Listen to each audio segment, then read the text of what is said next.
नमस्कार, आपके साथ मैं हूं साक्षी जोशी। आगरा के बाद अब मुजफ्फरनगर में यहां के पत्रकारों से मैं जानना चाहती हूं क्या कहता है इनका ओपिनियन पोल। बिल्कुल उसी तरह से पहले हम यहां के मुद्दे पर इनसे बात करेंगे और सबसे जो गंभीर मुद्दा इस वक्त है वो किसानों को लेकर है। सबको पता है पूरी बेल्ट यहाँ पर आखिर किसानों के जो आंदोलन हुआ उसके बाद कृषि कानून वापस हुए, उसका कितना असर होगा इन चुनावों पर, क्या कोई फायदा बीजेपी को होगा और जाटों का समीकरण क्या कहता है, यहाँ पर सब पे बात करेंगे हम।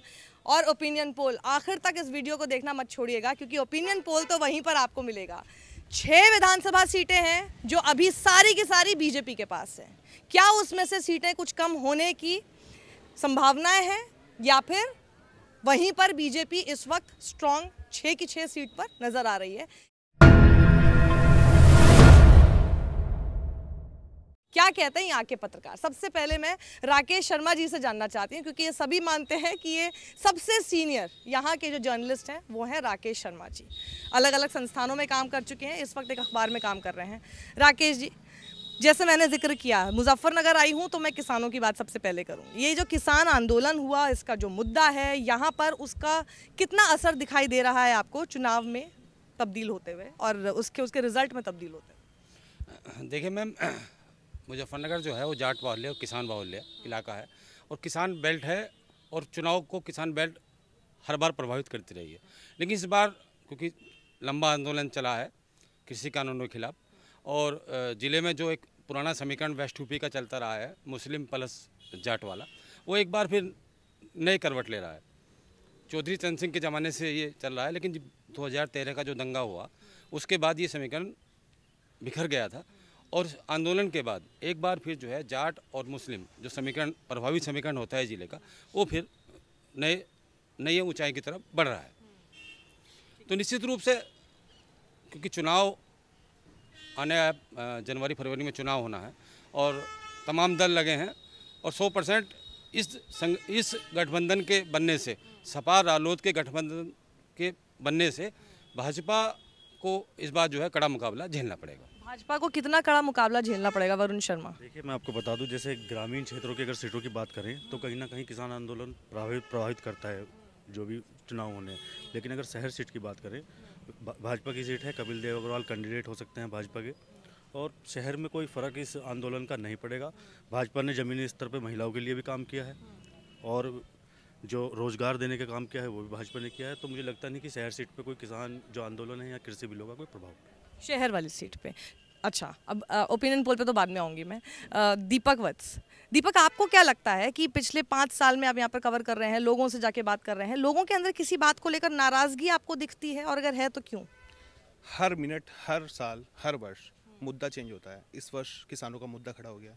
किसानों के मुद्दे को लेकर जो किसानों के घर में बैठे हुए बेटे हैं, एक बेटा किसान आंदोलन में, एक शहर में जो है अगर उसकी सोच समाजवादी है, उसकी सोच राष्ट्रीय लोकदलवादी है, तो उसने नया मुद्दा बना दिया कि मेरे पास रोजगार नहीं है, जबकि एक बेटा आंदोलन में है, वो उसको पक्ष में कर रहा है। तो यहाँ पर मुद्दे हर समय, हर मिनट कब बदल जाएं, कब छोटा सा दंगा, कब छोटी सी सोच में एक समाजवादी या राष्ट्रवादी या राष्ट्रीय लोकदलवादी, ये सोच बदलती रहती है। इन सोच के हिसाब से यहाँ पे राजनीति होती है। और अब विपक्ष के पास बहुत बड़ा मुद्दा था कृषि कानून। भाजपा ने वो कृषि कानून खत्म करके सबको घर भेज दिया। भाजपा के पक्ष में कुछ वोट अब बढ़े हैं, लेकिन जो कृषि कानूनों के विरोध में किसान थे, हैं, रहे, अब उन्होंने नए प्रोपेगेंडा को अपना लिया है। विरोध में रहना है, किसानों को अपमानित किया है, इतने साल तक आपने इस आंदोलन को बनाए रखा है, आपने तभी फैसला क्यों नहीं लिया, इतना लंबा इसको क्यों खींच दिया, हमारे किसान मर चुके हैं, उन्हें शहादत का हिस्सा बनाओ। तो ये सब चीज़ें जो हैं वो बदल रही है, सोच बदल रही है। चुनाव से 15 दिन पहले जो समीकरण तैयार होते हैं वो हर विधानसभा में खड़े हो जाते हैं और जीत का जो श्रेय है या जीत का जो एक ग्राफ है वो किस पार्टी की ओर बढ़ेगा, वो तकरीबन 15 दिन पहले एक रणनीति तय हो जाती है। 15 दिन पहले रणनीति तय होगी तो अभी थोड़ा समय है। शहीम जी, आप बताइए, क्या आपको लग रहा है कि इस बार ये जैसे बता रहे हैं कि किसानों के मुद्दे हैं लेकिन बेरोजगारी का भी मुद्दा आ गया है, अलग अलग मुद्दे खड़े किए जा रहे हैं, क्या मुद्दे खड़े किए जा रहे हैं या ये वास्तविकता है, लोग इससे परेशान हैं? देखिए, अगर हम पश्चिमी उत्तर प्रदेश के परिप्रेक्ष्य में बात करें तो दीपक वत्स जी ने कहा है कि जिस तरीके से कुछ मुद्दे बदलते रहते हैं लेकिन कुछ मुद्दे स्थायी हैं। अगर हम बात करें राष्ट्रवाद, एक जो फर्जी राष्ट्रवाद की एक कहानी बीजेपी लेकर चलती है, उसके आधार पर कहीं ना कहीं एक जो मध्यम वर्गीय वोट है वो उसके पक्ष में आ जाता है। अब अगर हम बात करें तो देखिए, कानून व्यवस्था, आप यूपी में खुद स्वयं इस बात को मानती हैं, पूरे आप उत्तर प्रदेश में नहीं हिंदुस्तान के दौरे करती हैं, और तो कानून व्यवस्था है। मैं खुद 11 बजे अपने घर अब यहाँ से कचहरी से लौटकर जा सकता हूँ, कलेक्ट्रेट से लौटकर जा सकता हूँ। तो जो कहीं ना कहीं इस एक सुरक्षा जो लोगों को मिली है बीजेपी के पक्ष में, वो कहीं ना कहीं फ़ायदेमंद साबित होगी। लेकिन जैसा दीपक जी ने कहा, बेरोजगारी एक बड़ा मुद्दा है, और अगर यहाँ की जहाँ आप खड़ी हैं ये जाट लैंड कहा जाता है, और जाट प्लस मुस्लिम, जैसे राकेश जी ने कहा, ये बहुत महत्वपूर्ण होता था। इन्होंने कहा 2013 में यहाँ पर जो कुछ हुआ उससे बीजेपी ने पूरा लाभ लिया, क्योंकि सपा सरकार बिल्कुल नाकाम रही थी उस दंगे को रोकने में, और उसके बाद जाट और मुस्लिम अलग अलग हो गए। लेकिन एक आंदोलन जो 1 साल से ज़ायद चला, आपने उसे बहुत करीब से देखा, उसमें मुस्लिम और जाट बहुत नज़दीक आए, बहुत सारे एक साथ बैठे, इन्होंने आपस में जो इनके मन मुटाव थे वो दूर हुए। फिर चौधरी चरण सिंह यहाँ बहुत बड़ी भूमिका में थे, उनके पौत्र जो कि जयंत, वो सपा के पक्ष में आ गए, और मुस्लिम वोट आप जानती हैं कि सपा के पक्ष में बहुत अच्छे तरीके से रहा है और अभी भी प्रभाव में है पूरे तरीके से, हालांकि ओवैसी कहीं ना कहीं प्रभाव डालेंगे उस पर। तो इन दोनों के नज़दीक आने से बहुत बड़ी बात यह है कि इन दोनों के नज़दीक आने से जाट और मुस्लिम नज़दीक आया, जो कहीं ना कहीं बीजेपी को नुकसान पहुंचाएगा। अगर मुजफ्फरनगर की 6 सीटों की हम बात करें, जैसा कि वरुण जी ने कहा कि सदर विधानसभा पे कपिल देव की अच्छी पकड़ है, इस चीज़ को मैं मानता हूँ, लेकिन जो अदर 5 सीटें हैं उन पर प्रभाव पड़ने वाला है। अब अगर बुढ़ाना की तरफ चलें तो सिसोली उसी में आता है, और ये नहीं कहा जा सकता कि भाकियू का अब प्रभाव नहीं है। अगर अखिलेश यादव राकेश टिकैत को ये कह रहे हैं ना कि कहीं से भी टिकट ले सकते हैं, यानी उनका प्रभाव बढ़ा है, राजनीतिक प्रभाव पड़ा है, लोग उनके पक्ष में हैं। तो बुढ़ाना सीट पर आप देख लीजिए पूरा प्रभाव पड़ने वाला है। उमेश मलिक को कहीं ना कहीं इस बार अगर टिकट मिलता है तो दिक्कत पैदा होगी। अगर आप खतौली सीट पर जाएंगे तो खतौली सीट पर ये देख लीजिए विक्रम सैनी, उनकी जो अंदाजे बयां है वो आपने शायद सुना होगा, उनके अंदर एक राजनीतिक परिपक्वता अभी तक नहीं आई है, वो कुछ भी बोल देते हैं। वो अभी भी यही सोच रहे हैं कि 2013 के बाद जो माहौल था वो चल रहा है, विकास के मुद्दे पर अब भाजपा चुनाव लड़ना चाहती है, उन्हें इस पर बोलना होगा। इसी तरीके से बाकी सीटों पे हम बात करते हैं थोड़ा सा, क्योंकि वरना जल्दी हो जाएगा। अभी पंकज बालियान जी, जैसे उन्होंने सुरक्षा का जिक्र किया, उन्होंने कहा कि सुरक्षा को लेकर बीजेपी के पक्ष में लोगों का एक वो नज़रिया है, और मुजफ्फरनगर में हम खड़े हैं जहां पर 2013 के दंगों के बिना तो मुझे लगता कोई बात हो नहीं सकती। क्या तब से लेकर अब तक यहाँ पर जो लोग हैं योगी सरकार में, उनको लगता है कि सुरक्षा मिली है और सुरक्षा के लिहाज से योगी सरकार ऊपर है? जी, मैं अभी कानून व्यवस्था की बात करें तो कानून व्यवस्था तो ज़रूर उत्तर प्रदेश में सुधरी है। जिस तरीके से पहले सपा की सरकार में आप देखते थे कानून व्यवस्था कितनी बिगड़ी हुई थी, कहीं भी बहू बेटियाँ सुरक्षित नहीं थी। कुल मिला के भाजपा की सरकार में बहू बेटियाँ सुरक्षित मानी जा रही हैं, लेकिन कभी कभी कांड तो आपको पता है कि हो ही जाते हैं, वो थोड़े चर्चाओं में आ जाते हैं मीडिया में। लेकिन जो कानून व्यवस्था की बात करें तो मुजफ्फरनगर में काफ़ी हद तक जो है कानून व्यवस्था सुधरी है, क्योंकि यहाँ पर जो पहले अपहरण उद्योग चलता था। बोलते हैं कि कानून व्यवस्था सुधरी है, उसमें कौन सी चीज़ें ऐसी हैं जिस पर आप सबसे ज़्यादा ध्यान में रखकर ये बात बोलते हैं कि क्या चीज़ है जो सबसे ज़्यादा सुधरी है? देखिए, यहाँ पर सबसे ज़्यादा जो था अपहरण उद्योग यहाँ पनपा हुआ था, उस पर सबसे ज़्यादा यहाँ कंट्रोल हुआ है जब से भाजपा की सरकार आई है। अब किसी भी तरीके का यहाँ अपहरण नहीं होता। लूट यहाँ बहुत अधिक होती थी, वो भी यहाँ पर काफ़ी हद तक जो है अब लूट नहीं होती है। एक आधी लूट हो जाती है, लेकिन उसको जल्दी ही कवर यहाँ कानून व्यवस्था कर भी लेती है। तो कुछ ऐसे मुद्दे यहाँ थे जैसे लूट थी, अपहरण थे, ये बिल्कुल यहाँ मुजफ्फरनगर में बंद हो गया है। इस तरह की दहशत अब व्यापारियों में बंद हो गया या कम हो गया? नहीं, काफ़ी कम हुआ है। अपराध की हम बात करें, क्योंकि मैंने लंबे समय अपराध की रिपोर्टिंग की है मुजफ्फरनगर में, और मुजफ्फरनगर का जो अपराध था गांव देहात गली मोहल्ले वाला, वो बिल्कुल पूरी तरह बंद हुआ है। जो जघन्य अपराध हैं, लूट कहें, डकैती कहें, अपहरण कहें, ये तमाम घटनाएं रुकी हैं। अब माहौल बदला है। मैं देखता हूँ गाँव में, बीच में गाँव जाता था तो 9 बजे भी लड़कियाँ जो है स्कूटी चला के गाँव जाती है। तो समय बदला है। कानून व्यवस्था की बात करें तो समय बदला है, और बेहतर हुआ है। बेहतर हो, बिल्कुल। इसके अलावा तो फिर किस बात को लेकर नाराजगी होगी? नाराजगी तो कहीं मेन नाराजगी तो किसान मुद्दा है। हालांकि एमएसपी की हम बात करें, एमएसपी तो वेस्ट यूपी को पहले से मिलते रही है। भाई गन्ने की बात करें, एमएसपी में मिल जाता है, गेहूँ है एमएसपी में जाता है, तो एमएसपी इस इलाके में इतना बड़ा मुद्दा नहीं है। नहीं है यहाँ पे, क्योंकि सब कुछ एमएसपी पे जा रहा है। कृषि कानून था, कृषि कानून शुरू में तो समर्थन किया गया था, बाद में क्या हुआ, क्या चक्र घुमा है, बाद में विरोध किया गया है। शुरू में तो जो संगठन के लोग थे वही पक्ष समर्थन में आए थे।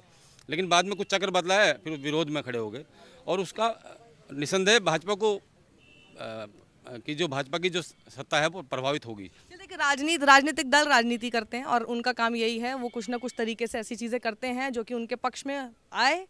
जो सरकार होती है वो कुछ चीज़ों पर इस तरह से पर्दा भी डालने की कोशिश करती है कि उनकी बहुत सी नाकामियां ना सामने आए। तो सब कुछ हो रहा है, लेकिन ये जो 5 साल में, क्योंकि जो वोटर है वही है, सचिन आप नहीं आए यहाँ पे, ये सचिन त्यागी हैं। इन 5 सालों में वोटर ने किस तरफ करवट बदली है? 6 सीटें पहले यहाँ पर थी भाजपा की, क्या आपको कुछ कम होती हुई दिख रही है या वहीं पर उतना ही स्ट्रांग होल्ड है? मैं आप सबसे ओपिनियन पोल अब जानने वाली हूँ, तो आप लोग इसके लिए तैयार रहिएगा। देखिए 17 में जिस तरह से 6 की 6 17 में जिस तरह से 6 की 6 बीजेपी ने यहाँ जीत दर्ज की थी, अब ऐसा नहीं है कि 6 की 6, लेकिन 1-2 सीटों पर अब की बार बीजेपी को नुकसान दिखता है। कौन सी सीट लगता है आपको जिस पे नुकसान दिखता है? जैसा कि बुढ़ाना विधानसभा में बहुत कड़ाके की टक्कर होने वाली है। चरथावल पर अभी तो कोई प्रत्याशी स्पष्ट नहीं हो पाया। अभी पार्टी तो आपको कौन सी स्ट्रांग लग रही है? पार्टी तो बीजेपी और जो गठबंधन है साफ तौर से अब तो चुनाव उसी के बीच है, किसान आंदोलन के बीच, सपा और लोकदल के बीच ही बीजेपी से टक्की मुकाबला है। तो बुढ़ाना और चरथावल पर जो चुनाव होगा वो बड़ा कड़ाके का होगा, क्योंकि वो किसान क्षेत्र है।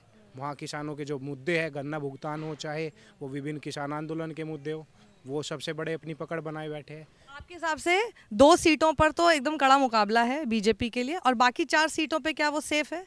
बाकी जिस तरह से पहले से चुनाव होते आए उसी तरह से चुनाव होंगे, लेकिन राजनीति जो किसानों के मुद्दों पर होगी या अलग मुद्दों पर होगी वो इन 2 विधानसभाओं पर ज़्यादातर देखी जाएगी। और यही बात है कि उस इलाके में जो है वो ज़्यादातर किसान रहता है, और किसान इस बार किसान आंदोलन से भी गुस्से में बीजेपी सरकार से दिखाई दे रहा है, सबको पता है। सब दीपक आप बताइए, 6 में से कितनी सीटें या फिर 6 की 6 फिर से बीजेपी को मिलती हुई दिख रही हैं आप? भाजपा को सबसे बड़ा जो नुकसान है वो मीरापुर सीट पे होता दिखाई पड़ रहा है। पैराशूट प्रत्याशी एक आते हैं और जीत के वो कभी अपने क्षेत्र में नहीं आते हैं। उस क्षेत्र के जो लोग हैं, ग्रामीण, हम गांव के लोगों को हमने जानकारी ली थी, तो वो अपने विधायक से बहुत नाराज हैं। यानी कि पैराशूट प्रत्याशी एकदम से उतरा, जीता और फिर हेलीकॉप्टर में बैठ के अपने यहाँ चला गया। पैराशूट दोबारा आया नहीं उसका, फिर दोबारा पैराशूट आया नहीं है। तो उस पर भाजपा जो है एक स्ट्रॉन्ग नेता को उतारने की कोशिश में है, लेकिन सपा और राष्ट्रीय लोकदल ये गठबंधन का ऐसा प्रत्याशी उतारने की कोशिश कर रही हैं कि जो भाजपा को नुकसान पहुंचाए, और वही चीज़ वो दोबारा से याद दिला रही हैं कि भाजपा ने आपको एक ऐसा विधायक बना के दिया कि जो दोबारा कभी आया भी नहीं है। खुद ये मंत्री और नेता भी मानते हैं जब बड़े बड़े आयोजन होते हैं तो शायद नाम भी नहीं होता मीरापुर विधानसभा का। सरकारी कागजों में एक विधायक का नाम सीमित होकर है। कारण क्या है? मतलब ऐसे ही मोदी लहर में बस जीत के चले गए। 2014 मोदी लहर और 2017 योगी लहर, और बस बाबा तो योगी का नाम था नहीं, आगे अब मोदी का ही नाम आप बोल सकते हैं, मोदी लहर ही थी। वरुण आप बताइए, आपको क्या लगता है 6 सीटों में से? तो मैं ही मान के चलो, आपने तो एक ही सीट का ज़्यादा जिक्र किया है, एक पे आपको लग रहा है, वरना आपकी तरफ से मैं ओपिनियन पोल मान लूँ कि 5 में से 6 बस, ये सॉरी 6 में से 5 सीटें, अच्छा 2, 4/6 आप कह रहे हैं बीजेपी के, ठीक है। मैं बताऊं, जैसे 6 सीटें विधानसभा की हैं और मैं मानता हूं 2 सीट जो हैं वो भाजपा पे आएंगी, एक सदर सीट और दूसरी चरथावल सीट। चरथावल सीट इस वजह से चरथावल सीट इस वजह से आएगी क्योंकि अगर वहाँ पे कैंडिडेट गठबंधन का कैंडिडेट आ रहा है पंकज मलिक, उसके बाद में अगर कहीं बीजेपी अपना वीआईपी कैंडिडेट उतारती है, जैसे सुरेश राणा है, वो चरथावल से लड़ सकते हैं। अदरवाइज़ और भी कोई नेता अगर आता है तो वो सीट फंस जाएगी। नहीं तो 4 सीट जो हैं वो विपक्ष के खाते में जा रही है, 2 सीट जो हैं वो भाजपा के खाते में जा रही है। अच्छा, तो आप कह रहे हैं कि भाजपा को 6 में से सिर्फ 2 सीटें मिल पाएंगी, बाकी 4 जो हैं वो विपक्ष के पास जा रही हैं। वो कौन सी 4 सीटें हैं जो विपक्ष के पास दे रहे हैं, और उसका कारण क्या लग रहा है आपको? एक खतौली सीट हो गई, मीरापुर सीट हो गई, और एक आपका ये बुढ़ाना हो गई 3, और एक कौन सी है, पुरकाजी सीट हो गई। तो ये सीट हैं, और सबसे बड़ी बात है किसान जो आंदोलन है इन सीटों पे इफ़ेक्ट करता है। कहीं ना कहीं किसान बेल्ट है, किसानों से जुड़े हुए मुद्दे हैं, और सबसे बड़ी बात है गठबंधन की सरकार है, अखिलेश भी है, जयंत भी है। कहीं ना कहीं पिछली बार जो गठबंधन की यहाँ महापंचायतें हुई हैं, किसानों की महापंचायतें हैं, उसकी भीड़ को देखते हुए कहीं ना अब आगने वाला टाइम है कि वोट बैंक में बदलेंगे वोट, लेकिन वो जो कट रहा था पहले वो अब कटेगा नहीं, वो एक हो गया, वो कटेगा नहीं। जी, तो वरुण ने एकदम उन दोनों का बताया हुआ बिल्कुल पलट दिया है। वो कह रहे हैं बीजेपी के खाते में 2 सीटें आएंगी इस बार, 4 सीटें आएंगी इस बार 6 में से, ये कह रहे हैं सिर्फ 2 ही सीटें आएंगी, एकदम अभी देखते हैं कि कहाँ पर जाकर ये बैलेंस होता है। आप बताइए। मैं वरुण जी से सहमत हूँ। लो जी, तो 50-50 हो गया पूरा। यहाँ पर यही मैं वेट कर रही थी। आप ये देखिए क्या है, वजह क्या है। विपक्ष जो है, अगर तरीके से कोरोना काल में क्या हुआ, उस चीज़ों को भुना लेता है। लोगों को ऑक्सीजन टाइम पर नहीं मिली है। दीपक लगातार बेरोजगारी की बात, युवा होने कोरोना यहाँ मुद्दा है, अगर विपक्ष उसको भुना ले, अगर ही तो सबसे बड़ा है। वो जो प्रवासी मजदूर पैदल चल के जा रहे थे बिहार में, नहीं उसको करवा पाए, भुना पाए। आप यूपी में एक चीज़ जानती हैं, यूपी में ओबीसी का जो वोट है वो निर्णायक भूमिका में है। कश्यप, प्रजापति, सैनी और दलितों और मुस्लिम को, इससे ये बीजेपी के पक्ष में चला गया। अगर इसको अपने पक्ष में कर लेते हैं, आप पिछली सीटों का अगर अंतर यहाँ पर देखेंगे ना, 6 के 6 सीटों का बहुत कम रहा है। चलो आप अगर में मत जाइए, आप अभी की स्थिति, क्योंकि हम ओपिनियन पोल कर रहे हैं, तो इस वक्त अगर हम बात कर रहे हैं, आज क्या 16 दिसंबर हो गई, इस वक्त आपको स्थिति क्या लग रही है? इस वक्त वो वाला वोट वही है, बीजेपी के पास ही है। वो अभी जो विपक्ष है, जो आप अगर लगा रहे हैं, वो सब कुछ विपक्ष नहीं कर पाया। इस वक्त की मौजूदा स्थिति में आपको क्या लग रहा है, 6 में से कितनी सीटें बीजेपी को मिल पाएंगी? मैं वरुण जी से सहमत हूँ, 2 ही सीटें। 2 ही सीटें बस, 2 ही सीटें मिलेंगी। और वही सेम जो है सीटें इन्होंने बताई, वही आप बोल रहे हैं कि मिलेंगी? नहीं, उसमें थोड़ा परिवर्तन मैं करना। वो बताइए। दीपक जी ने कहा मीरापुर, और इन्होंने कहा जैसे चरथावल पे कहीं ना कहीं बीजेपी मजबूत है, क्योंकि विजय कश्यप का जाना और कश्यप वोट वहाँ बहुत ज़्यादा है, वो बीजेपी के पक्ष में जाएगी। और सदर, इसके अलावा 4 सीटें मैं जहाँ तक सोचता हूँ वो बीजेपी को नहीं मिलेंगी। राकेश जी अब आप बताइए यहाँ तो 1:1 चल रहा है पूरा। अभी कुछ भी कहना जल्दबाजी होगा। ये निश्चित रूप से 4 सीट ऐसी हैं मुजफ्फरनगर की 6 सीटों में जो किसान बेल्ट भाग की प्रभावित माना सकते हैं, विपक्ष प्रभावित माने सकते हैं। बुढ़ाना सीट, चरथावल, खतौली और मीरापुर, निश्चित रूप से इन चारों सीटों पर भाजपा को कड़ी टक्कर मिलेगी। इन्हीं 4 सीटों का जिक्र सब कर रहे हैं, बाकी 2 वो जो सीटें हैं वो इतनी मजबूत क्यों हो रही हैं? नहीं, जैसे आप सदर सीट की बात करें, ये जो शहरी सीट हैं ये भाजपा समर्पित हैं। और जो समीकरण जो है, क्योंकि व्यापारी है, वैश्य समाज है, तो सभी भाजपा का वोट बैंक है। ये तय है कि वो सीट भाजपा की तरफ ही जाएगी। कारण ये है। जी जी जी। और जहाँ तक देहात की बात करें, क्योंकि बुढ़ाना ऐसी सीट है, सबसे मोस्ट वांटेड सीट बनेगी, जिसमें क्योंकि भाकियू का इलाका है, भाकियू की राजधानी सिसोली उससे जुड़ी है। दूसरा, समाजवादी पार्टी के लिए भी वो प्रतिष्ठा का सवाल है, जैन चौधरी के लिए भी प्रतिष्ठा का सवाल है। तो सबसे जो मोस्ट वांटेड सीट जो होगी वो बुढ़ाना होगी। और पूरे तमाम दल सियासी, भाजपा के लिए भी, क्योंकि भाजपा का सिटिंग विधायक वहाँ इस समय है, उसके लिए भी एक चुनौती होगी। और दूसरा कि बीच में टिकैत परिवार से विवाद हुआ है, उसके बाद थोड़ा समीकरण और बदले हैं। तो 4 सीट ऐसी रहेंगी जिले की जो निश्चित रूप से इस बार मतलब कड़ी टक्कर है, आसान नहीं है बीजेपी के लिए, जैसे पिछली बार। और इस बार सपा और रालोद गठबंधन आया तो इनका खाता जरूर खुलेगा। इस बार ऐसा नहीं हो कि एक सुपड़ा साफ हो जाएगा। इस बार जो उम्मीद है, जो समीकरण बन रहे हैं, उससे ये लगता है कि कहीं ना कहीं इस बार रालोद और सपा का खाता जरूर खुलेगा। जी, एक तरह से लेकिन आपने ये ज़रूर कह दिया कि 4 पर मुश्किल है बीजेपी के लिए, है ना? तो आप इन लोगों की तरफ, इनकी तरफ आ गए हैं थोड़ा सा। आप लोगों के खाते में इनका वो है थोड़ा सा। हाँ, ये समीकरण है इन चारों सीटें पे। क्लियरली नहीं बोला इन्होंने, लेकिन बोल दिया है।